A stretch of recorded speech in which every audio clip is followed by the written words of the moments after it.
We need some air cover for this watch review. What do you say? Here it comes now.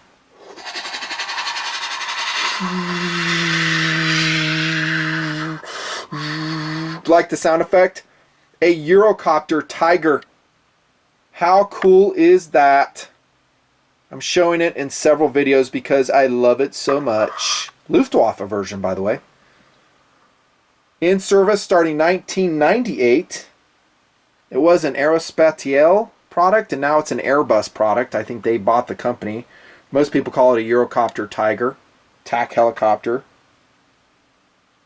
Yeah, this one I don't think has a cannon on it. Usually it has a GAT 30mm cannon with 450 rounds. Has some Hydra rocket pods on it. There's a targeting optic infrared sensor at the top of the rotor on the mast. It also can carry Hellfires and Mistral air-to-air missiles on it. Super cool. Guarding the watch review, tabletop decoration, as is Dad's T38 patch. Still, TNP patches at nutnfancy Big Cartel. The link will be below. We do have patches and hats reordered by request. A Patreon member said, hey, have you checked out the Sturhling dive watches? I was like, nope. Didn't know they were doing them. He goes, yeah, go check out the Sturhling original dive watch. I'll tell you the official name later, or an annotation. It basically is the Wenger, German pronunciation, Eurocopter, Wenger Seaforce, previously reviewed. This one was discontinued, this variation. I was very sad when it happened. I came out with a watch review just as that was happening. I admonished you guys, if you like the Wenger, this variation of Seaforce, which is much better than its replacement, by the way.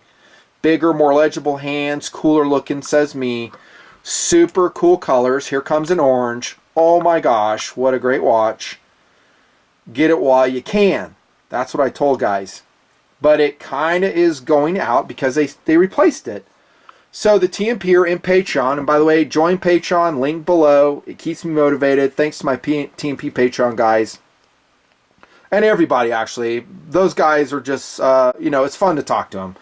Over on Patreon, it's a smaller audience, and I can interact with them more, like this. And I talked to the guys like, hey, how about the Sturhling original? So I went out and got one. Use that Patreon/limited ad money. It's a joke, you guys know that. And I got this whip sound. Whoops, sorry, Eurocopter. Dude, that's the same watch. Probably made in the same factory, right? Now, the Wenger is labeled as Swiss made if you look in the dial. See that? This one is not. Can we detect where it is made? Not really. I think, however, probably China, but I really don't know. And it really doesn't matter because the beauty of it is this watch is living on in the Sturhling original. And to me, that is a win. Let's look at the faces, shall we? Because this is why this watch is so superb in my way of thinking. It is dive proven by me. I have dove these watches. I'm talking the Wengers. And they work great. Screw down crown, 200 meter water resistance. Same as before. Like I say, it's the same watch. But legibility. So they have kind of the sword hands, not standard, kind of strange dive hands. Do I have a representation of that? Not really. I don't. I have another dive watch on the table, but its hands are pretty excellent, so I can't use that as an example. I love sword hands. I do on watches. They're some of my favorite. They're just clean, easy to pick out the time. I really, really like them. Big, big fan. Now, there are some differences between these two watches. Let's look at the face first. Okay, so we see the date positioning in the Wenger. This generation of Seaforce is going to be down there. And this one is at the 3 o'clock position. Of course, during the review, it would be right there underneath the minute's hand. Standard. Okay, so different date positioning, and they're both pretty tiny, hard to pick out. The Sturhling original is worse, if you ask me. It's still tiny. The indices are a little bit different. You can see the markings between them. They both have applied markings, three-dimensional. These are bigger in the Sturhling, that theme again. Also applied markings, and man, is that orange color sick. God, that's cool. Really cool. This Wenger, man, super, super cool. So some differences there. We have a red seconds hand, slightly different in shape. Who cares? Swiss symbol in that. I really love that about the Wegners, by the way. This one just has a Sturhling, I hope I'm saying that right, original professional diver, 200 meters is what it's saying. The bezel is better on the Wegners. As you can see, it's paint filled and it's three-dimensional. 120 clicks, sandproof, proven by me. Positive. That's a good bezel on this value dive watch. On the Sturhling, also excellent action. Really excellent. Illuminated pip right here, but it's not three-dimensional. It's kind of anodized is all. So that is a slight letdown. Their profile is identical though. It really is. Look at that. It's basically the same watch with a couple variations. Little bit of differences in the lugs. So you see how this angles down more in the Wenger. Sturhling not so much. Either one I could take. Let's measure this super quick with a caliper. What would you think, Nut and Fancy? I would think about 44 across. Nope, I'm wrong. 42 and a half. 11. Lug to lug. 49. The strap is also silicone. It does lack the contrasting stitching of the Wegners. Look at this. So if you had a blue face or blue highlights, you'd get blue contrasting stitching in their silicone band. Ooh, is that pretty. High polish 316 L stainless. Same in here. No difference. Also high quality silicone strap. Double keeper, single clasp. You do have some ventilation under here, so it's raised, so it helps sweat dry out, water dry out if you actually dive it. Screw down case back, that's what it looks like on the back. Featuring, as you can see there, a citizen produced Miyota quartz movement, which is to say it is awesome. Let's look at the case back on the Wegners. Dude, you can't beat this case back. It's so excellent. It has a freaking Swiss Army knife on the back. How do you beat that? This is why I raved about this. I was like, dude, you got to buy it now. Buy it now. Buy it now. That is one of the coolest case backs I have. You can see the model number of this one. Was it 0641.10? That's the model number. I do like how they put that there. It says sapphire crystal. This is actually sapphire coated crystal, I believe, not pure sapphire. And I think it's the same for the Sturhling original. Very cool. Does it come in different colors? I think so.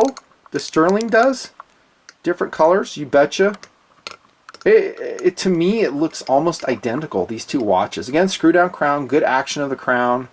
Really no criticism on the low profile serrations of the bezel, same as we saw here. More of a desk diver, perhaps, but I've dove it and I didn't have a problem with them. They work great. Nope, it doesn't. It might just be a mineral crystal. But either way, who cares? I just put a crystal protector on it. For instance, this watch, a Nate chronograph by Fossil, is also wearing my crystal protector. Can you even tell? Nope. You might be able to see the demarcation line right here.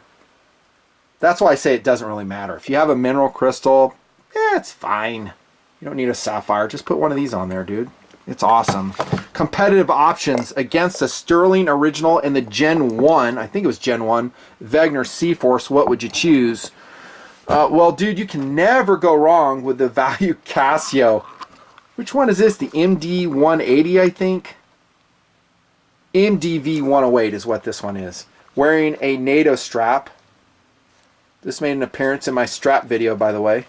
I peeled off its cheesy plastic band. This is a great watch, though. It really is. Classic diver appearance. It also has a pretty good time presentation on it. I'm talking about the span of the face. More and more important to me. Especially in a diver, they shrink them so much. This one is about 32 millimeters. And the Sturhling original, I would assume about the same. A little bit bigger, 33 millimeters. Ooh, that's even better. How about this orange one, dude? I didn't even measure it yet. About the same. Looks bigger though, doesn't it? Just because of the color. Same size face. Interesting. Interesting. The visual illusion of color. So the MDV 108, definitely a competitive option. What else do I have here? Well, how about we go to the Seiko solar-powered SNE 391 as a competitive option. That is a gorgeous watch. Very few flaws, especially for the price. What do we pay for this? $140. That's incredible value. I peeled off the bracelet, put on this Barton orange, that's the color, silicone strap, and it makes me happy. At least when the weather's cool. Go see my strap video, I'll tell you what I'm talking about there. That's a competitive option though. It's pretty close to the same price as a Sturhling original. Sizing is identical. Well, pretty close. Both great watches. I mean, which one? Probably the Seiko. I'd go with the Seiko because it's solar powered thing, and also love that blue. It's just absolutely gorgeous. This one is probably a little more expensive. It is also a Casio product. Oh, I'm wrong. It wasn't more expensive. We only paid $125 for this, so it's totally in the price range. The Casio Edifice, also solar powered. This is a EFM 100D. Glad I write that stuff on the back. Let's compare it against the Sturhling original. I like the bigger face of the Sturhling, not gonna lie. When I told you in some other videos I get tired of the small diver face presentation, the Edifice kind of is that style of watch. It's a small face, bigger face in the Sturhling, big sword hands, although this has the same. Like that. Get it closely. This is a great watch, it really is. I can forgive its small time presentation because everything it's got. Hey, here we go again. Look, the minutes hand is including the day and date. That's just like Murphy's Law. Perfect. But much more legible in the Edifice than it is in the Sturhling, or for that matter, the Wegners. This is a superior day date, if you care. Functioning bezel, really positive. I dove this one too, and it worked great. 200 meter water resistance as well, screw down crown. But back to the Sturhling, for the price you'd pay, I forget the dude's name, but you're absolutely right. It is basically a Wenger Seaforce, and it's awesome. And get it in the color you like. Who knows how long it's going to last, but the Professional Diver by Sturhling Original is a very cool watch, totally worth it. Review is complete. Eurocopter taking off.